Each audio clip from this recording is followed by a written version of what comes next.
Hello friends, இன்னைக்கு special chocolate cup cake செய்வது எப்படின்னு பார்க்கலாம். தேவையான பொருட்களை நோட் பண்ணிக்கோங்க.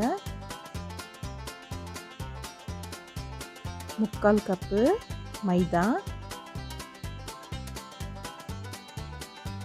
Kho kho powder 1/2 cup, baking powder 3/4 teaspoon,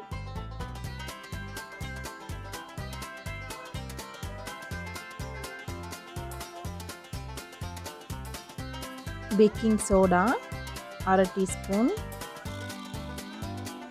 உப்பு 1/4 டீஸ்பூன். இது எல்லாத்தையும் நல்லா ஜலிச்சுக்கோங்க.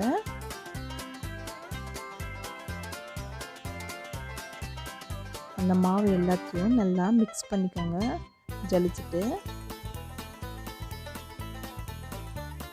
ஒரு பெரிய பவுல் எடுத்துக்கோங்க. அதில் 2 முட்டையை ஒடிச்சு போட்டுக்கோங்க.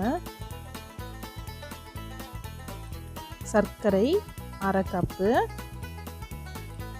ப்ரௌன் சுகர் 1/2 கப்பு, எண்ணெய் 1/3 cup, vanilla essence 1 teaspoon.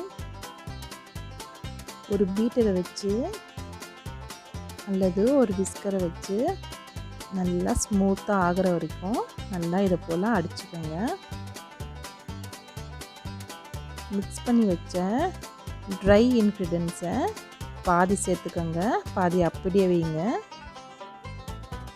1/2 cup butter milk எடுத்துக்கணும். அதில் நான் 1/4 கப்பு யூஸ் பண்ணியிருக்கேன். முதல்ல இது எல்லாத்தையும் சேர்த்து விஸ்கரை வச்சு நல்லா அடிச்சுக்கோங்க. பிறகு மீதமுள்ள பாதி ட்ரை இன்க்ரீடியன்ஸை சேர்த்துக்கோங்க.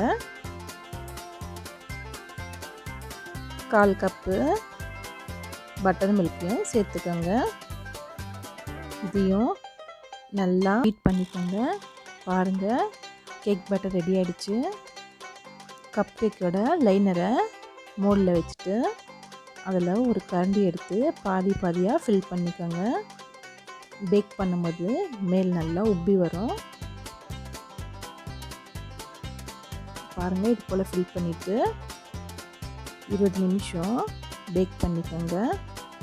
அவனில் வச்சு ரோஸ்டிங்க்கு தேவையான பொருட்கள் பட்டர் 1/2 கப்பு, பீட்டரை வச்சு 2 நிமிஷம் மீடியம் ஸ்பீடில் நல்லா பீட் பண்ணிக்கோங்க. க்ரீமி போல் ஆகணும். பாருங்கள், ரெடி ஆகிடுச்சு.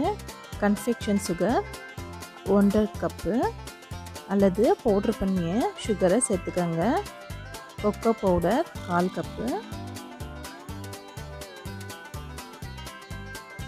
உப்பு 2 பிஞ்சு, வெண்ணிலா எசன்ஸ் 1 டீஸ்பூன், காய்ச்சி ஆறின பால் 1 டேபிள் ஸ்பூன். இதையும் பீட்டர் வச்சு லோ ஸ்பீடில் பீட் பண்ணிக்கோங்க 1 நிமிஷம். திரும்பவும் 1 நிமிஷம் ஹை ஸ்பீடில் வச்சு பீட் பண்ணிக்கோங்க. பாருங்கள், சாக்லேட் ஃப்ரோஸ்டிங் ரெடி ஆகிடுச்சு.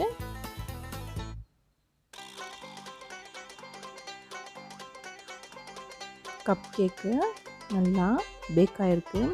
பாருங்கள், நல்லா ஃப்ளஃபியாக இருக்குது. கூலாகிடுச்சு.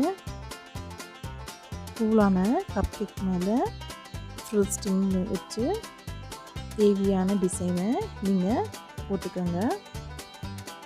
அது மேலே ஸ்ப்ரிங்கிள்ஸை தூவிக்கோங்க. பாருங்கள், சுவையான சாக்லேட் கப் கேக் ரெடி. நன்றி. சப்ஸ்கிரைப் பண்ணுங்கள். மறக்காமல் பெல் பட்டனை ப்ரெஸ் பண்ணுங்கள்.